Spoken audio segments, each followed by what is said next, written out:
Hello students, today we are going to see the topic of banking chapter 6.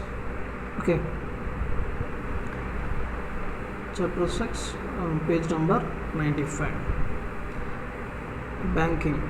Banking அப்படின்றது தமிழில் வணிகவியல் அப்படின்னு நம்ம சொல்லுவோம்.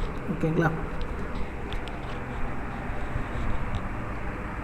Commercial banks are the institutions that make short-term loans to business and in the process to create money. So இந்த definition கொடுத்துருக்கிறது கல்பர்ட்சன் அப்படின்னு சொல்லக்கூடியவர். ஓகேங்களா? So commercial banks are the institutions that make short-term loans to business and in the process to create money. இந்த commercial பேங்க்ஸை நம்ம வணிக வங்கின்னு சொல்லுவோம். ஓகேங்களா? இந்த வணிக வங்கி அப்படின்னு சொல்லக்கூடியது பிஸ்னஸ் இருக்குது, வணிகத்திற்கு இல்லை வாணிபத்திற்கு தேவையான ஒரு குறுகிய கால கடனை உருவாக்குதல் அப்படின்றது அர்த்தம். சரிங்களா? கடன் உருவாக்கம் செய்து அந்த கடனை கொடுக்கறது அப்படின்னு நம்ம சொல்லணும். ஓகேங்களா? இந்த டெஃபினேஷன் கொடுத்துருக்கிறது கல்பர்ட்சன் சொல்லக்கூடியவர். ஓகேங்களா? So here there is a introduction about the banking. Finance is the lifeblood of all economic activities. Finance is the lifeblood of all economic activities such as trade, commerce, agriculture and industry. சரிங்களா?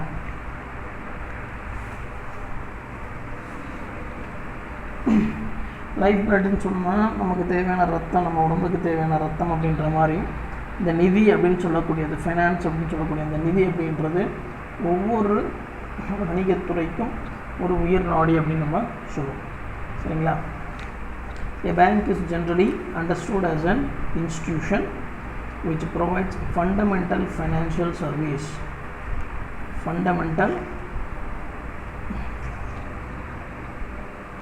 A bank is generally an institution which provides fundamental financial service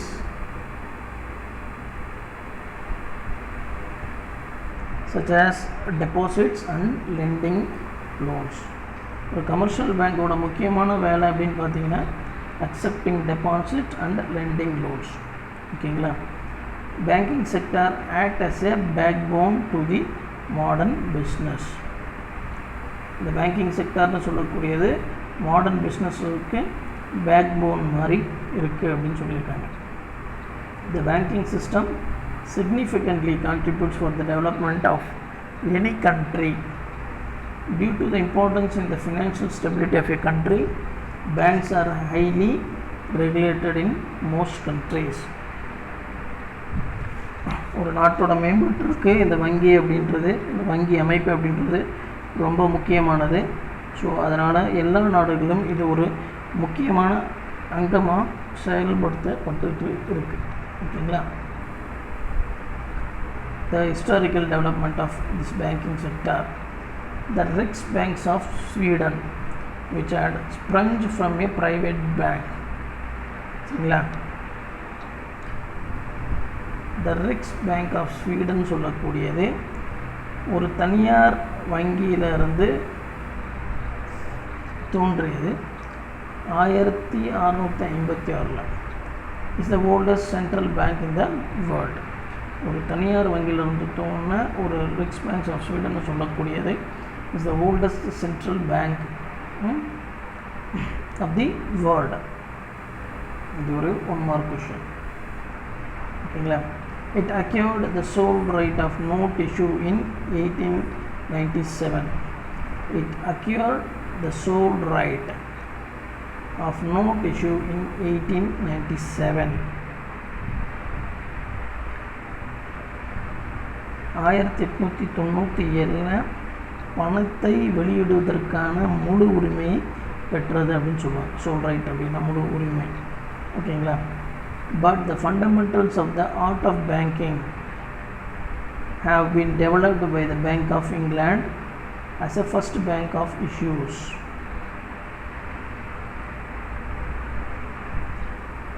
But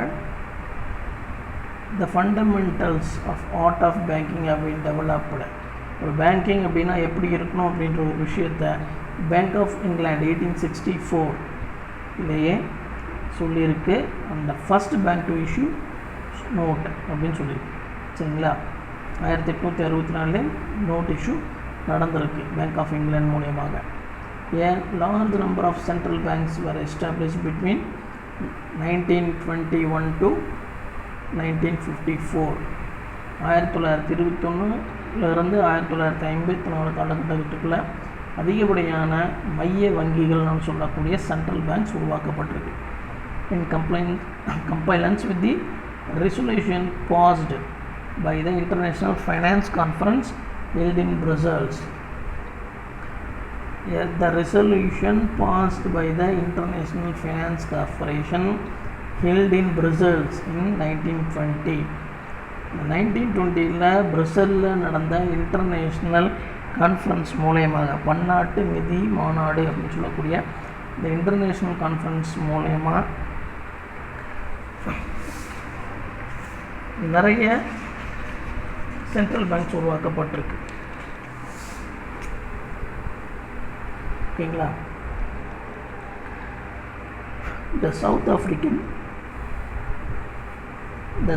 African Reserve Bank 1921, the Central Bank of China 1928, the Reserve Bank of New Zealand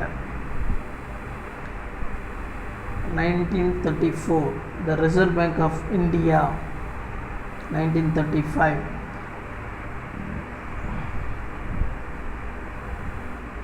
the Central Bank of Ceylon 1950, the Bank of Israel 1954 were established. அந்த காலகட்டத்தில் உருவாக்கப்பட்ட central பேங்க்ஸோட list இது. ஓகேங்களா, இதெல்லாம் 1 மார்க்கில் கேட்கக்கூடிய ஒரு indirect questions. History of Indian banks, இதை நல்லா பார்த்துக்கோங்க. இதை கண்டிப்பாக இதில் இருந்து ஒரு கொஷின் எதிர்பார்க்கலாம். The first Bank of India was Bank of Hindustan under British rule 1770. சரிங்களா, the first Bank of India அப்படின்னு சொல்லக்கூடியது Bank of Hindustan 1770. இது பிரிட்டிஷ் ரூலில் உருவாக்கப்பட்டது. The banking system in India was controlled and dominated by the presidency banks.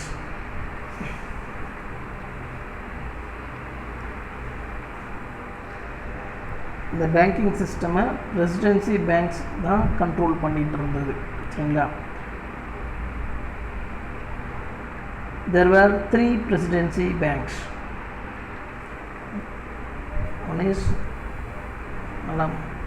Bank of Bengal, இது உருவாக்கப்பட்டது 1809, Bank of Bombay 1840 and Bank of Madras 1843. இந்த 3 bank தான் presidential banks அப்படின்னு சொல்லக்கூடியது.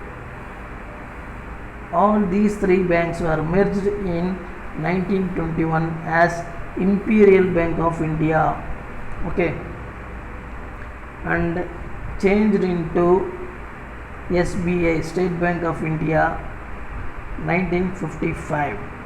ஓகேங்களா, அதோட ஒரு ஃப்ளோ சார்ட் மாதிரி கொடுத்துருக்காங்க.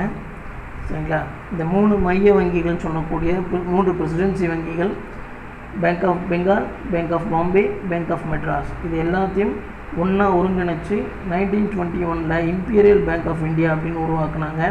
இது 1955 ஸ்டேட் பேங்க் ஆஃப் இந்தியாவாக மாற்றம் பெற்றது. ஓகேங்களா, நெக்ஸ்ட்டு கமர்ஷியல் பேங்க்ஸ், வணிக வங்கிகள்னு சொல்லக்கூடியது. The commercial banks refers to the bank or a division of large bank which more specifically deals with deposits.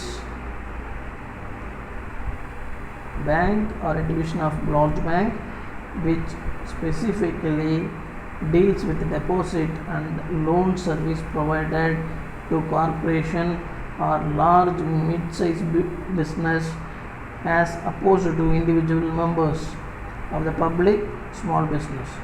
they do not provide long-term credit as the liquidity of asset is to be maintained. The commercial banks ஓட முக்கியமான வேலை அப்படின்னு பார்த்தீங்கன்னா deposit accept பண்ணணும், loan lend பண்ணணும். ஓகேங்களா? All kinds of business செக்டாருக்கும் இந்த loan provide பண்ணணும் அவங்க. ஓகேங்களா? பட் லாங் டேர்ம் லோன் அப்படின்னு சொல்லக்கூடிய நீண்ட கால கடன்கள் கொடுக்கறது இல்லை. ஏன்னா liquidity of assets, cash reserve அவங்க மெயின்டைன் பண்ணணும் அப்படின்றதுனால இந்த லாங் டேர்ம் லோன்ஸ் அவங்க கொடுக்கறது கிடையாது. Okay, so here the given the commercial பேங்க்ஸோட லிஸ்ட்டு கொடுத்துருக்காங்க வித் லோகோஸோட. ஓகே,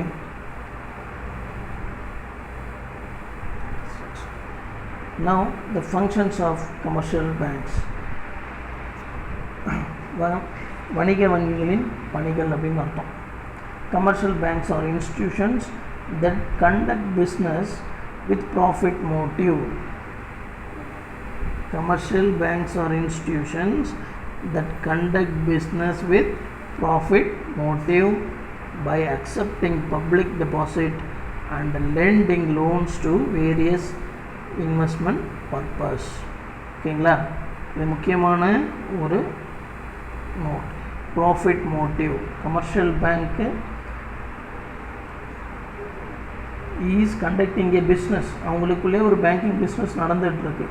எதன் அடிப்படையில்? ப்ராஃபிட் மோட்டிவ் பிஸ்னஸில் they are accepting deposit and lending loans. Okay, the functions of commercial banks are broadly classified into primary, secondary, okay, which are given in this picture. சரிங்களா? functions of commercial bank னு கொடுத்துருக்கேன். first primary function, secondary function and other function அப்படின்னு சொல்லியிருக்கு. முதல் நிலை, இரண்டாம் நிலை மற்றும் இதர பணிகள் அப்படின்ற மாதிரி சொல்லியிருக்காங்க. ஓகேவா? So here given primary functions அப்படின்னு சொல்லியிருக்கேன். ஓகேங்களா? இந்த ப்ரைமரி ஃபங்க்ஷனில் அக்செப்டிங் டெபாசிட் நடக்கும், அட்வான்சிங் லோன்ஸ் அதாவது லெண்டிங் லோன்ஸ் அப்படின்னு நடக்கும். இந்த செகண்டரி ஃபங்க்ஷனில் ஏஜென்சி சர்வீஸ், சரிங்களா, general utility service and transfer of funds, credit creation அதெல்லாம் நடக்கும். சரிங்களா? அக்செப்டிங் டெபாசிட் அப்படின்னு சொன்னோம் அப்படின்னா அது வைப்புகளை, டெபாசிட்னா வைப்புகள், பேங்க்கில் இருக்கக்கூடிய நாம் கொண்டு போய் வைக்கக்கூடிய அந்த டெபாசிட்ஸ், அந்த வைப்புகள் பெறுதல் அப்படின்னு அர்த்தம். அட்வான்சிங் லோன்ஸ், ஓகேங்களா, கடன்களை வழங்குதல் அப்படின்னு சொல்லுவோம், லெண்டிங் லோன்ஸ் அப்படின்னு சொல்லக்கூடிய. இந்த இரண்டாம் நிலை பணிகள் அப்படின்னு சொல்லக்கூடிய இந்த செகண்டரியில் ஏஜென்சி சர்வீஸ் அப்படின்னு சொல்லுவோம், முகமை பணிகள் அப்படின்னு சொல்லுவோம் தமிழில். ஜென்ரல் யூட்டிலிட்டி சர்வீஸ் அப்படின்னு சொன்னால் பொது பயன்பாட்டு பணிகள் அப்படின்னு சொல்லுவோம். ட்ரான்ஸ்ஃபர் ஆஃப் ஃபண்ட்ஸ் அப்படின்னா நிதிகளை இடமாற்றுதல் அப்படின்னு அர்த்தம். சரிங்களா? கிரெடிட் கிரியேஷன் அப்படின்னா கடன் உற்பத்தி செய்தல் அப்படின்னு அர்த்தம். கிரெடிட் கிரியேஷன்னா கடன் உற்பத்தி செய்தல். ஸோ இப்போ நம்ம அந்த ஃபங்க்ஷன்ஸ் ஆஃப் கமர்ஷியல் பேங்க்ஸ் என்ன அப்படின்றத நம்ம கொஞ்சம் டீட்டெயிலாக பார்க்கலாம். First one primary function. அதில் கொடுத்துருக்கிறது அக்செப்டிங் டெபாசிட்ஸ், வைப்புகளை பெறுதல் அப்படின்னு அர்த்தம். ஓகேங்களா?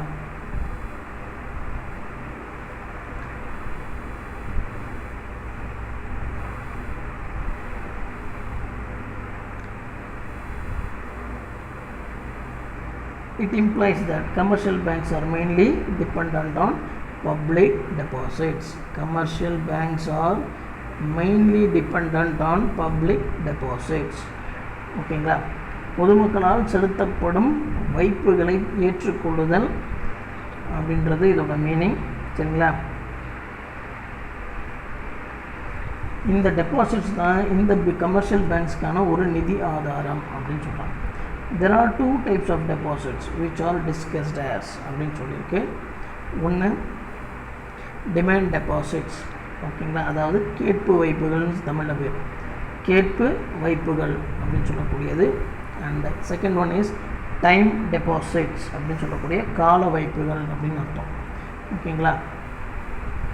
So demand deposits, it refers to deposits that can be withdrawn by individuals without any prior notice to the bank. It refers to a deposits that can be withdrawn by individuals without any prior notice to the bank. நான் ஒரு அமௌண்ட்டை deposit பண்ணி வச்சுருப்பேன், but எந்த ஒரு இன்டிமேஷனுக்கும் நான் கொடுக்காம அந்த பணத்தை நானே எடுத்துகிட்டு வந்துடலாம். பேங்க்கில் போய் நம்ம செக்கு கொடுக்குறோம், இல்லை வேறு ஏதாவது கொடுத்துட்டு நம்ம எடுத்துகிட்டு வந்துடலாம். ஓகேங்களா? In other words, the owner of these deposits are allowed to withdraw money any time by writing a withdrawal slip or check at the bank counter or from ATM centers using debit card. So நான் ஒரு deposit பண்ணி வச்சுருக்கேன். For example உங்களோட savings account ஆகட்டும், இல்லை current account, whatever, அந்த டெபாசிட்டில் இருந்து நீங்கள் எப்போ வேணால் பணம் எடுத்துக்கலாம். செக் மூலியமாகவோ இல்லை வித்ட்ராவல் ஸ்லிப்பாகவோ இல்லை ஏடிஎம்மில் நீங்கள் யூஸ் பண்ணியோ அந்த பணத்தை நீங்கள் எடுத்துக்கலாம். ஓகேங்களா? எவ்வளோ வேணால் நீங்கள் எடுத்துடலாம். ஓகேங்களா? நெக்ஸ்ட்டு டைம் டெபாசிட்ஸ் அப்படின்னு சொல்லக்கூடிய கால வைப்புகள் அப்படின்னு தமிழில் பேர். It refers to deposits that are made for certain committed period of time. It refers to deposits that are made for certain committed period of time. Banks pay higher interest on time deposits. These deposits can be withdrawn only after a specific time period by providing a written notice to the bank. So இப்போ நம்ம அந்த demand deposit மாதிரி இந்த deposit நம்ம பண்ண முடியாது. ஓகேங்களா? So இந்த டெபாசிட் அப்படின்றது இது ஒரு குறிப்பிட்ட காலத்துக்கு, ஃபார் எக்ஸாம்பிள் 6 மந்த்தோ இல்லை 1 இயருக்கோ ஒரு குறிப்பிட்ட அமௌண்ட்டை நம்ம பேங்க்கில் டெபாசிட் பண்ணோன்னா அந்த டைம் பீரியடை முடிஞ்சதுக்கப்புறம் தான் நம்ம இந்த டெபாசிட்டை எடுக்க முடியும். சரிங்களா? அதுவும் ப்ரியர் இன்டிமேஷன் நம்ம பேங்க்குக்கு கொடுக்கணும். சரிங்களா? அந்த கொடுத்துட்டு தான் நம்ம இந்த பணத்தை நம்ம எடுக்க முடியும். இந்த டெபாசிட்டுக்கு பேங்க்ஸ் ஹையர் இன்ட்ரெஸ்ட் உங்களுக்கு கொடுப்பாங்க. ஓகேங்களா? they will pay higher interest rate. Okay, these deposits can be withdrawn only after specific time period by providing a written notice. கையில் நம்ம எழுதி உங்களுக்கு நான் இந்த மாதிரி எனக்கு இந்த பணம் தேவைப்படுது அப்படின்னு நம்ம இன்டிமேஷன் கொடுத்து தான் பேங்க்கில் நம்ம எடுக்க முடியும். ஓகேங்களா? நெக்ஸ்ட்டு அட்வான்சிங் லோன்ஸ் அப்படின்னு சொன்னால் கடன் வழங்கல். It refers to granting loans to individuals and businesses. ஒரு தனிநபருக்கோ இல்லை ஒரு வணிக நிறுவனத்துக்கோ கடன் வழங்கும் செயல் அப்படின்றது இதோட மீனிங். ஓகேங்களா? கமர்ஷியல் பேங்க் கிராண்ட் லோன்ஸ் இந்த ஃபார்ம் ஆஃப் ஓவர் டிராஃப்ட். சரிங்களா? Overdraft, cash credit and discounting bills of exchange. சரிங்களா? there are different forms of credits. இதில் என்னன்னு சொன்னோன்னா ரொக்க கடன் அப்படின்னு நம்ம சொல்லுவோம். மாற்று சீட்டு தள்ளுபடி டிஸ்கவுண்டிங் பில்ஸ் அப்படின்னு நம்ம சொல்லுவோம். மிகைப்பற்று ஓவர் டிராஃப்ட் அப்படின்றது மிகைப்பற்று அப்படின்னு சொல்லுவோம். சரிங்களா? ஸோ இந்த மாதிரி டிஃப்ரெண்ட் வெரைட்டிஸில் நம்ம கடன் வழங்குவோம். Commercial banks are lending loans in different forms like overdraft, cash credit and discounting bills of exchange. Okay, next இரண்டாம் நிலை பணிகள் அப்படின்னு சொல்லக்கூடிய secondary functions. The secondary functions can be classified under 3 heads, namely agency function, general utility function and other function. ஓகேங்களா? Agency function அப்படின்னு சொன்னால் முகமை பணிகள் அப்படின்னு அர்த்தம். முகமை பணிகள். It implies that commercial banks act as agents of customers by performing various functions. சரிங்களா? அதாவது act as an agents of customers அப்படின்னு சொன்னோம் அப்படின்னா உங்களோட பேங்க்கு உங்களுக்கு ஒரு ஏஜெண்ட்டாக செயல்படுதுன்னு அர்த்தம். சரிங்களா? உங்களோட முகவராக இருந்து உங்களுக்கான பணிகளை செஞ்சு கொடுக்கும். இது ஏஜென்சி ஃபங்க்ஷன் அப்படின்னு சொல்கிறது. Collecting cheques. காசோலைகளை பணமாக்குதல் அப்படின்னு பேர். Bank collect cheques and bills of exchange on behalf of their customer through clearing house facilities provided by the central bank.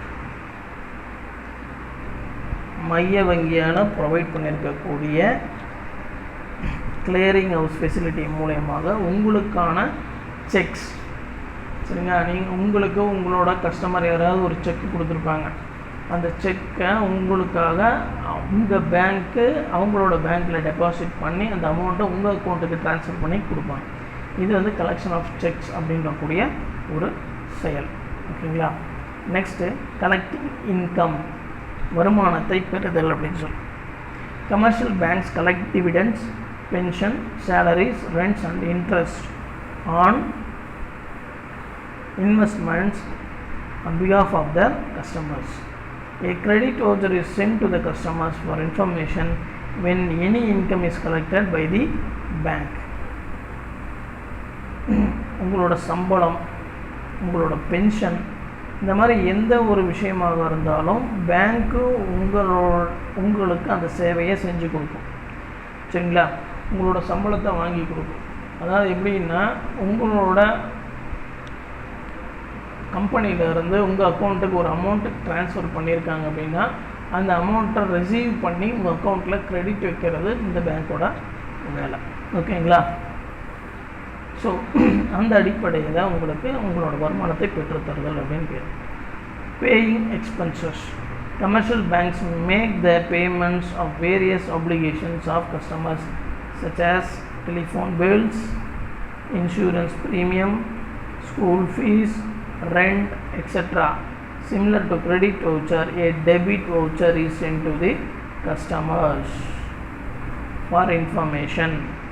சரிங்களா. பேமெண்ட், உங்களுக்கான பேமெண்ட்டை பேங்க்கு கொடுக்கும். அதாவது உங்கள் அக்கௌண்ட்டில் இருந்து எடுத்து உங்கள் கஸ்டமர்ஸ்க்கு, நீங்கள் யார்கிட்ட இருந்து அந்த சப்ளை அந்த சர்வீஸை வாங்கியிருக்கீங்களோ அவங்களுக்கு அந்த பேமெண்ட்டை கொடுக்குறது.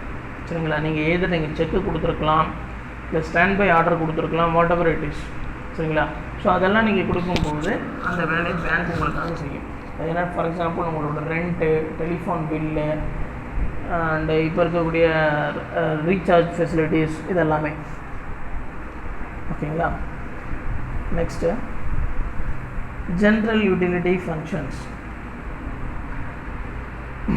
அதாவது பொது பயன்பாட்டு பணிகள் அப்படின்னு சொல்லக்கூடிய. It implies that commercial banks provide some utility services to customers by performing various function. சில கூடுதல் பணிகள் செஞ்சு கொடுக்கறதன் மூலயமாக வங்கி உங்களுக்கான சேவையை செஞ்சு கொடுக்குது அப்படின்னு அர்த்தம். சரிங்களா. ஜென்ரல் யூட்டிலிட்டி அப்படின்னு சொல்லுவோம். நெக்ஸ்ட்டு ப்ரொவைடிங் லாக்கர் ஃபெசிலிட்டிஸ், பாதுகாப்பு பெட்டக வசதி அப்படின்னு சொல்லிட்டு. Commercial banks provide locker facilities to it's customer for safe provide locker facility to customers for safe custody of jewelry, shares, debentures and other valuable items. உங்களுக்கான உங்கள்கிட்ட இருக்கக்கூடிய ரொம்பவும் விலை மதிப்பு மிக்க ஒரு பொருட்களை உங்கள் பேங்க்கு அவங்க கஸ்டடியில் ஒரு லாக்கர் அப்படின்னு கொடுப்பாங்க. அது ஒரு மந்த்லி ரெண்ட் நீங்கள் பே பண்ணுற மாதிரி இருக்கும். அந்த லாக்கரை நீங்கள் கொண்டு போய் வச்சுட்டா சேஃபாக இருக்கும். நான் வீட்டில் இருந்தால் ஒரு திருட்டு பயம் இருக்கும் அப்படின்றதுனால நீங்கள் அங்கே கொண்டு போய் வச்சு சேஃபாக பார்த்துக்கலாம். This minimise the risk of loss due to theft at home. வீட்டில் நடக்கக்கூடிய அந்த திருட்டு பயம் அப்படின்றது இதில் இருக்காது. ஓகே. Banks are not responsible for the items in the lockers. அதே நேரத்தில் banks are not responsible for the items in the locker. சரிங்களா. அதே நேரத்தில் உங்களோட வங்கி உங்களோட லாக்கரில் இருக்க, அதாவது பெட்டகத்தில் இருக்கக்கூடிய பொருட்களுக்கு பொறுப்பல்ல அப்படின்றது ஞாபகத்தில் வச்சுக்கோங்க. அவங்க ஜஸ்ட் வாங்கி தான் வச்சுருப்பாங்க. சரிங்களா. அதில் மிஸ் ஆச்சு அப்படின்னா அதுக்கு பேங்க் பொறுப்பாகாது. இஷ்யூயிங் ட்ராவலர்ஸ் செக், பயண காசோலைகள் அப்படின்னு சொல்லுவாங்க. ட்ராவலர்ஸ் செக் அப்படின்றது பயண காசோலைகள். Banks issue travellers sex to individuals for travelling out side the country. Traveler checks to individuals for traveling outside the country. Traveler checks are the safe and easy way to protect money while travelling. பணம் கேஷாக எடுத்துகிட்டு போகிறதுக்கு பதிலாக இந்த செக்கை travellers செக்காக எடுத்துகிட்டு போனீங்க அப்படின்னா ட்ராவலிங்கில் அது உங்களுக்கு ரொம்ப சேஃபாக இருக்கும். டீலிங் இன் ஃபாரின் எக்ஸ்சேஞ்ச், அந்நிய செலாவணியை கையாளுதல் அப்படின்னு பேர். அந்நிய செலாவணியை கையாளுதல் அப்படின்னு பேர். ஓகேங்களா. Commercial banks helps in providing foreign exchange to businessman dealing in export import. Businessman யாரெல்லாம் எக்ஸ்போர்ட் இம்போர்ட் டீல் பண்ணுறாங்களோ அவங்களுக்கு commercial banks helps in foreign exchange. However, commercial banks need to take permission of the central bank for dealing foreign exchange. அந்நிய செலாவணியை கையாளுறதுக்கு central பேங்க்கில் இருந்து ஒவ்வொரு commercial பேங்க்கும் permission வாங்கியிருக்கணும். ஓகேவா. Next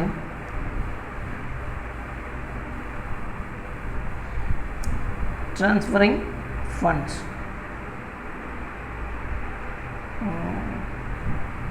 Something is missing. Right.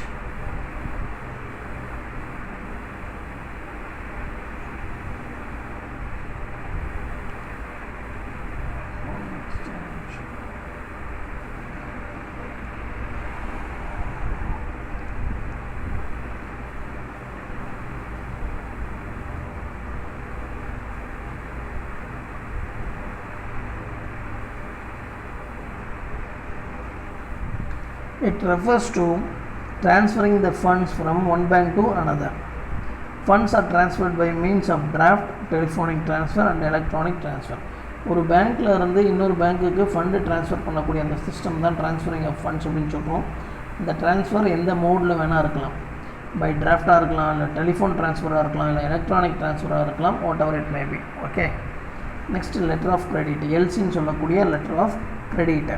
Commercial banks issues letter of credit to their customers to certify their credit worthiness. நம்பகத்தன்மை உறுதிப்படுத்துறதுக்காக இந்த LC அப்படின்னு சொல்லக்கூடிய letter of credit ஒவ்வொரு பேங்க்கும் அவங்களோட கஸ்டமருக்கு இஷ்யூ பண்ணும். இந்த எல்சி அப்படின்றது ஃபாரின் பிஸ்னஸ் பண்ணும்போது உங்களுக்கு தேவைப்படக்கூடிய ஒரு விஷயம். ஓகே. அண்டர் ரைட்டிங் செக்யூரிட்டிஸ், பத்திரங்களுக்கு எழுத்துறுதி வழங்குதல் அப்படிங்கிறது meaning. Commercial banks also undertake the task of underwriting securities. As public as fall faith in the credit worthiness of bank, public do not hesitate in buying the securities underwritten by banks. வங்கிகளால் எழுத்துறுதி வழங்கப்பட்ட பத்திரங்களை வாங்குறதுல எந்த ஒரு இண்டிவிஜுவலும் தயக்கம் காட்ட மாட்டாங்க. Because bank மேலே அவ்வளோ நம்பிக்கை நம்ம வச்சுருக்கோம். ஓகே. எலக்ட்ரானிக் பேங்கிங், தமிழில் மின்னணு வங்கி அப்படின்னு சொல்லுவோம். It includes services such as debit cards, credit cards and internet banking. Electronic பேங்கிங்கில் இருக்கக்கூடிய debit card, credit card and internet பேங்கிங்னு சொல்லக்கூடிய அந்த சர்வீசஸை செயல்படுத்துறது இந்த electronic banking network. Okay. Next other functions, அதில் மணி சப்ளை அப்படின்னு சொல்லியிருக்கோம். சரிங்களா. பண அளிப்பு. It refers to one of the important functions of commercial banks that help in increasing money supply. ஒவ்வொரு கமர்ஷியல் பேங்க்கோட இம்பார்ட்டண்ட்டான ஒரு ரோல் என்னென்னா increase of money supply செய்கிறது. For instance, bank lend 5 lakh to individual and opens a demand deposit in the name of that individual. Banks makes a credit entry of 5 lakhs in the account. This leads to creation of demand deposits in that account. The point to be noted here is that there is no payment in cash. Thus, without printing additional money, the supply of money is created. நல்லா ஞாபகம் வச்சுக்கோங்க. Without printing additional money, the supply of money is increased. Okay. அதாவது நீங்கள் இப்போ 5 லட்ச ரூபா பேங்க்கில் ஒரு கிரெடிட் கேட்குறீங்க, கடன் கேட்குறீங்க அப்படின்னா உங்கள் பேரில் அந்த 5 லட்ச ரூபா பேங்க் கொடுக்கும். ஆனால் அடிஷ்னலாக மணி பிரிண்ட் பண்ணாமையே உங்கள் பேரில் அக்கௌண்ட் ஒன்று ஓப்பன் ஆகும். உங்களுக்கு 5 லட்ச ரூபா கொடுத்த மாதிரி ஒரு க்ரியேஷன் நாங்கள் நடக்கும். சரிங்களா. உங்களுக்கான அமௌண்ட் கிடச்சிடும். உங்களுக்கான அந்த 5 lakhs நீங்கள் கேஷ் எடுத்துக்கலாம். But without printing additional money they are giving a credit. ஓகேங்களா. இதுதான் கிரெடிட் கிரியேஷன் அப்படின்னு சொல்லக்கூடியது.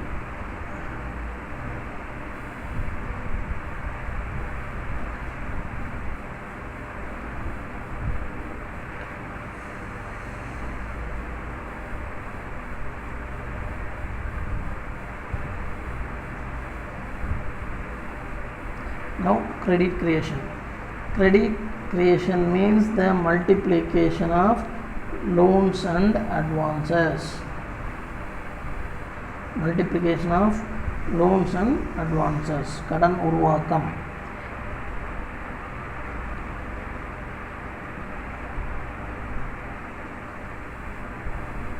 Commercial bank receive deposits from the public and use these deposits to give loans. மக்கள்கிட்ட இருந்து பணத்தை டெபாசிட்டாக வாங்கும், அந்த வாங்கின டெபாசிட் அமௌண்ட்டை மற்றவங்களுக்கு கடனாக கொடுக்கும். However, loans offered are many times more than the deposits. எப்படி பார்த்தாலும் டெபாசிட்டை விட அதிகமான கடன் கொடுத்த மாதிரி இருக்கும். Received by banks. This function of banks is known as credit creation. இந்த மாதிரி ஒரு ஃபங்க்ஷனை நம்ம credit creation அப்படின்னு சொல்கிறோம். சரிங்களா? நான் ஒரு 5 லட்ச ரூபா வந்து ஒரு பப்ளிக் கிட்ட இருந்து பேங்க் டெபாசிட் வாங்கியிருக்கு. ஆனால் பேங்க் வந்து 10 லட்ச ரூபாய்க்கு மேலே கடன் கொடுத்துருக்கும். அப்போது கையில் பேங்க் கிட்ட இருந்த கேஷ் அப்படின்னு பார்த்தீங்கன்னா 5 lakhs தான். ஆனால் மீதி 5 லட்சம் எக்ஸ்ட்ராவாக கடன் கொடுத்துருக்கு. இந்த எக்ஸஸாக போகிறதுக்கு நம்ம என்ன சொல்லுவோம்? கிரெடிட் கிரியேஷன் அப்படின்னு நம்ம சொல்லுவோம். கலெக்ஷன் ஆஃப் ஸ்டாட்டிஸ்டிக்ஸ், புள்ளி விவரங்களை திரட்டுதல் அப்படின்னு சொல்லுவோம். Banks collect and publish statistics relating data regarding trade, commerce, industry. ஓகேங்களா? வணிகம், தொழில், விவசாயம், நிதி போன்ற அடிப்படையான விஷயங்களுக்கான ஒரு புள்ளி விவரத்தை கலெக்ட் பண்ணி கொடுக்கும் இந்த பேங்க். சரிங்களா? Advice customers and public authorities to financial matters. எதுக்கு அப்படின்னு பார்த்தீங்கன்னா, அவங்களோட கஸ்டமர்ஸ்க்கு எதில் இன்வெஸ்ட்மெண்ட் பண்ணோன்னா நல்லாயிருக்கும் அப்படின்னு சொல்லி கொடுத்ததுக்காக இந்த ஸ்டாட்டிஸ்டிக்கல் டேட்டாஸை அவங்க கலெக்ட் பண்ணுறாங்க. ஓகேங்களா? ஸோ நெக்ஸ்ட்டு கிளாஸில் நம்ம வந்து இந்த mechanism and technique of credits அப்படின்றதுல இருந்து பார்ப்போம். ஸோ இந்த வீடியோவை பொறுத்த வரைக்கும் இதோட நம்ம வைண்ட் அப் பண்ணலாம். Okay, thank you.